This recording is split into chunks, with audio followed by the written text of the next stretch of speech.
stops like this one on Highway 58 to raids like this at the Chevron on Merle Haggard and 7th Standard, known as a popular hub for farm workers, Border Patrol agents are out in full force. Standing in front of the goddamn Home Depot in Fresno checking people's papers is crazy work, which is why I got my little passport right here to let y'all know I am a citizen. I'm legal here. Please ignore my flag. Please ignore my flag. I've checked my paperwork. I'm good. Let us talk about the detainment, the deportation of illegal immigrants in the Central Valley of California, be it in Kern County, be it in Bakersfield, be it in Fresno, South and Modesto. So let us talk about it. For the last week and a half, some of you guys know about this, Border Patrol agents, CBP, and dare I say some ICE agents have been doing quote-unquote detainments of unlawful immigrants who are here, and they are saying that they are doing that specifically looking for those who have prior criminal history or prior criminal records that are here unlawfully in this country.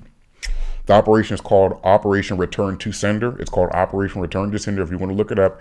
And it is stemming from the Border Patrol station located in El Centro, California, which is in the southern border.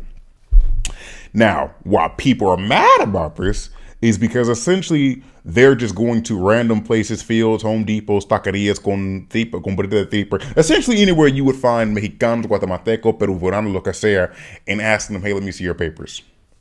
Bringing all this up because even though they are saying, in defense of Border Patrol, in defense of BICE, in defense of CBP, they are saying that, hey, we are only going after those who do have prior criminal records or those who might have pled for asylum, but once their asylum status was revoked, they have refused orders and now it is our time to get them. That's what they're saying. But to be fair, there are those who are alleging, like this man right here in this video, who had said that while they were at work or going to work, they were asked to show their papers, etc., etc. And because they denied or said, hey, no, I know my rights as a citizen, their car was broken in. This man actually was a legal citizen here who went through this experience in Kern County, and one of his workers got taken away, which I'm assuming meant that man was undocumented. Now, how do we feel about this? These are the facts at this point. And keep in mind, they're up in Stockton and Sacramento. I've also heard that one person told me in one of my lives that they're in Vacaville right now. How do we feel about all of this? So my initial stance is the law is the law. The law is the law.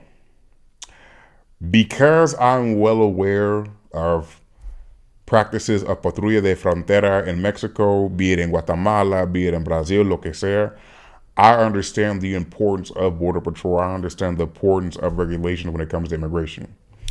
Because a lot of us come from communities where we know a lot of people who are undocumented. We know a lot of people who are illegal immigrants who are unlawfully. And our first thought is to say, hey, bro, I'm noting some of these people are good people. Some of these Guatemaltecos are great people. Some of these Mexicanos are great people. Some of these people from Peru are great people. Some of these Hondureños, lo que sea. But that does not excuse the fact that a lot of them are people with criminal records. And I will say a lot of them sometimes tend to work in some of these fields that they were raiding. I'm not going to hold you. For them to go raid the fields in certain farmer fields where agriculture was taking place in Kern County and Fresno, Modesto like that, that lets me know there's somebody over there, somebody in that field letting them know, hey, por aquí hay muchas personas sin papeles. Hay muchas personas aquí sin papeles, which I'm saying is there are a lot of people here who ain't got their papers. Those are inside tips.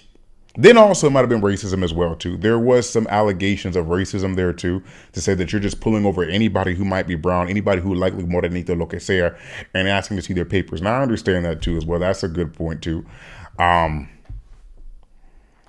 It definitely does not foster good relationship in between the law enforcement community in these areas, which is why the Turlock Police Department, which is a Turlock County Police Department, as well as Modesto, did videos and separate posts on their social media sites, social media pages, respectively, letting people know, hey, we don't got nothing to do with what's going on. We ain't that, and that ain't we. We not doing none of that. They're operating separately, completely separate from us.